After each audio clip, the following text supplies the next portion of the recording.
Chapter 106. Ahab's Leg. The precipitating manner in which Captain Ahab had quitted the Samuel Enderby of London, had not been unattended with some small violence to his own person. He had lighted with such energy upon a thwart of his boat that his ivory leg had received a half-splintering shock. And when after gaining his own deck and his own pivot hole there he so vehemently wheeled round with an urgent command to the steersman, it was as ever something about his not steering inflexibly enough. Then the already shaken ivory received such an additional twist and wrench that though it still remained entire and to all appearances lusty, yet Ahab did not deem it entirely trustworthy, and, indeed, it seems small matter for wonder, that for all his pervading, mad recklessness, Ahab did at times give careful heed to the condition of that dead bone upon which he partly stood.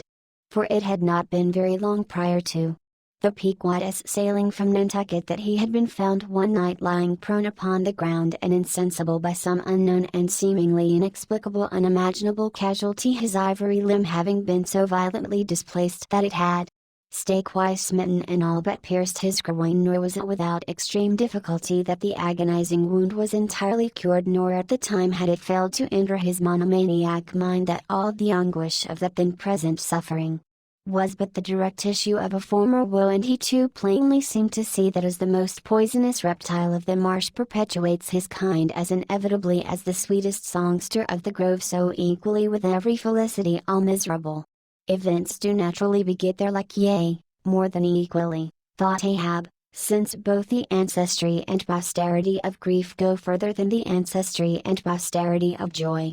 For not to hint of this, that it is an inference from certain canonic teachings that while some natural enjoyments here shall have no children born to them for the other world, but on the contrary shall be followed by the joy childlessness of all hell as despair, whereas some guilty mortal miseries shall still fertilely beget to themselves an eternally progressive progeny of griefs beyond the grave. Not at all to hint of this, there still seems an inequality in the deeper analysis of the thing, for thought Ahab, while even the highest earthly felicities ever have a certain unsignifying pettiness lurking in them, but at bottom all heart was a mystic significance, and in some men an archangelic grandeur, so do their diligent tracings out not belie the obvious deduction to trail the genealogies of these high mortal miseries carries us at last among the sourceless primogenitures of the gods, so that in the face of all the glad haymaking suns and soft symboling round harvest moons we must needs give into this, that the gods themselves are not forever glad. The ineffaceable,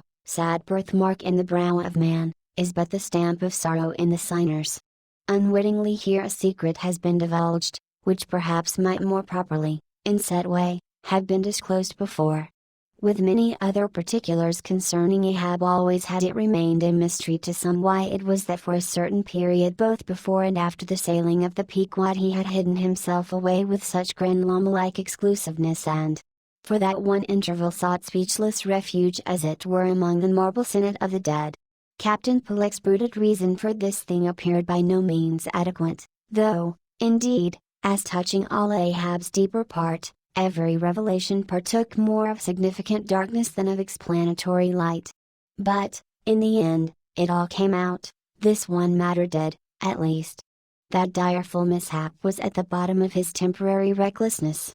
And not only this, but to that ever-contracting dropping circle ashore who for any reason possessed the privilege of a less band approach to him, to that timid circle the above hinted casualty remaining as it did moodily unaccounted for by Ahab invested itself with terrors not entirely undrived from the land of spirits and of whales. So that, through their zeal for him, they had all conspired, so far as in them lay, to muffle up the knowledge of this thing from others, and hence it was that not till a considerable interval had elapsed, did it transpire upon the Pequod's decks.